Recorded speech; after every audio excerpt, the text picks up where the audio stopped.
Hi Vinay, welcome to the 2019 OAC golf event. Just want to give you an opportunity here to view your swing, put you back in your address position, and we'll go ahead and take a look at a few things.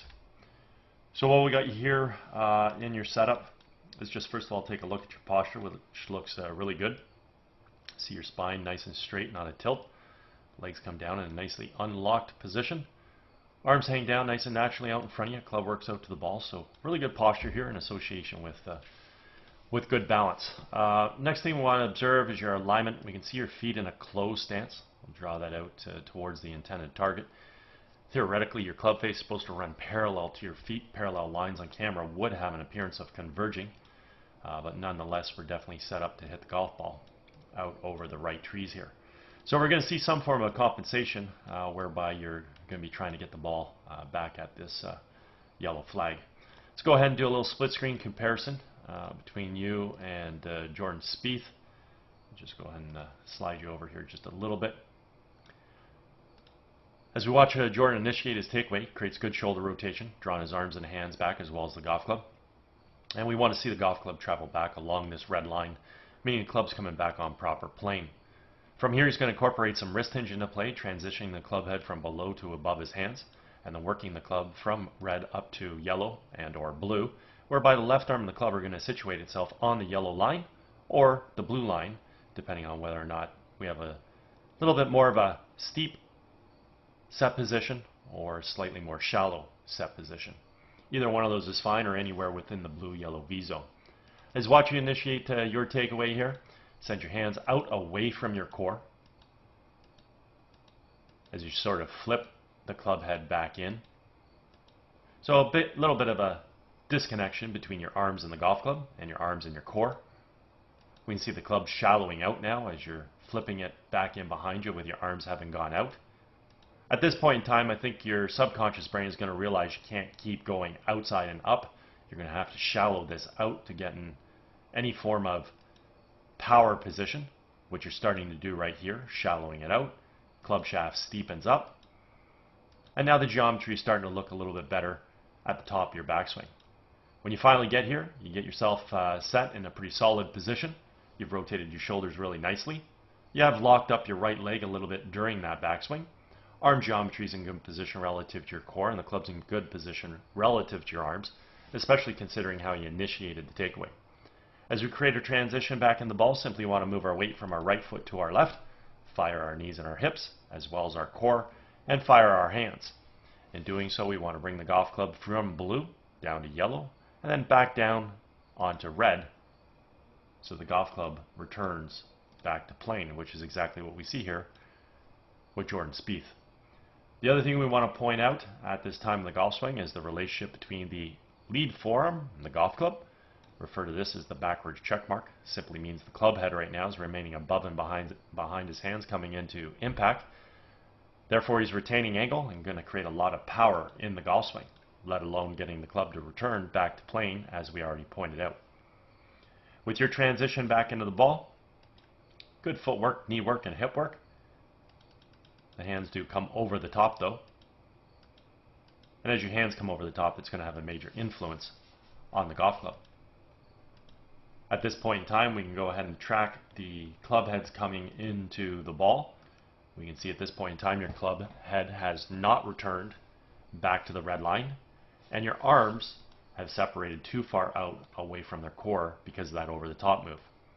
As we watch Jordan come into the ball, we can see that he comes into the ball tracking directly from an on-plane position, and this is ultimately what's going to allow us to hit a straight golf shot in accordance to our alignment, as long as the club face squares up via having a good grip.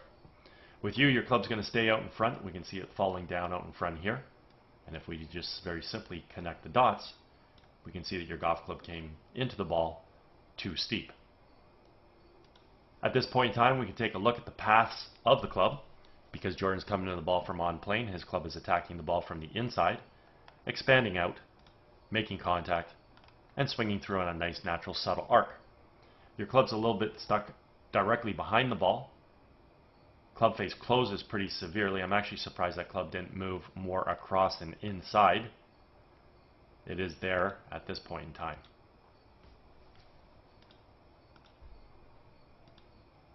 If you happen to square the club face up to that swing path, considering the club came a little bit from out to in, what will happen is you will pull the golf ball in this direction. Now if we go back to your address position, we had already stipulated that your alignment was set up out to the right, and we're going to see some form of a compensation to get the ball back to the center of the fairway, and that's your compensation. You swing your hands over the top,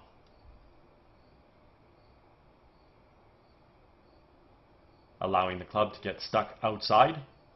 The club's attacking the ball from out to in, and hopefully we can start the ball down that yellow path and head towards the yellow flag. The issues that arise here is if the club face squares up too much, not only will the ball head towards that target, but we're going to create some right to left spin, and we're probably going to hit some form of a low pull draw. If the club face remains too open, the ball will start a little bit down that yellow line, but then it's going to have some left to right spin, and we're going to end up fading or slicing the golf ball. If the timing's okay, we'll be able to hit what I refer to as a pull straight shot that will head down the red arrow towards the yellow flag, but it does require a lot of timing on your part. In this particular case, we can see that you severely shut the club face. So we're hitting the ball extremely low and to the left due to the fact that we're swinging in that direction and the club face closed considerably. At this point in time, we want to pay attention to your right heel just through impact here, as is Jordan's heel off the ground. And then we watch that continued activity of that right foot fully up off the heel onto the toe, and we can count all the spikes in the shoe. So the weight gets to the left side, hips square around, shoulders fully rotate, hands are high, clubs back in behind us. Your motion coming through. Excellent finishing position. Overall, you got some really great athletic qualities to your golf swing. I like how your hands work. They come back and fire through really nicely. Your core is working well. You have good turn, good coil back, good uncoil on the way through. Got great footwork, allowing you to get to a good finish. But if we want to be consistent, there's three things that we need. We need to aim well, we need to have a good downswing plane, and then we have to square the face up. Unfortunately, you are aiming considerably out to the right, so your subconscious brain is telling you you have to hit this golf ball to the left. You come over the top, and that's what you try to do. In this particular case, not only are you swinging left, but you severely close the club face, hitting the ball low and left. And at that point in time, what the club face really does is quite irrelevant due to the fact that we're aiming to the right and coming over the top.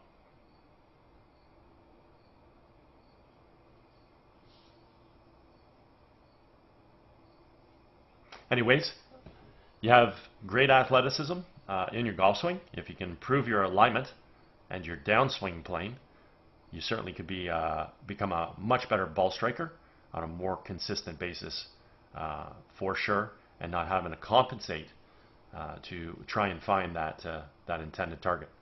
I'm sure when you do get the ball on the face of the club and you're able to compensate with the club face due to the fact that you're aiming right and coming over the top, you certainly have the ability to hit some good quality golf shots. Anyways, at any point in time, if you ever would like to work on any of these aspects in your golf swing, I'm over at Glen Abbey, obviously where the event was held, and be happy to structure a program for you. Also, if you sit in the committee for any golf tournaments and you're looking for a unique gift to provide to the guests, certainly feel free to reach out. My contact information is on the screen here and also at the end of the video. Be happy to discuss my swing analysis services for tournaments. Anyways, I hope you had a great day. Hope you enjoyed getting an opportunity to see your swing on video, and hope you enjoyed your summer and get a chance to play a little bit more golf through the fall here. Take care.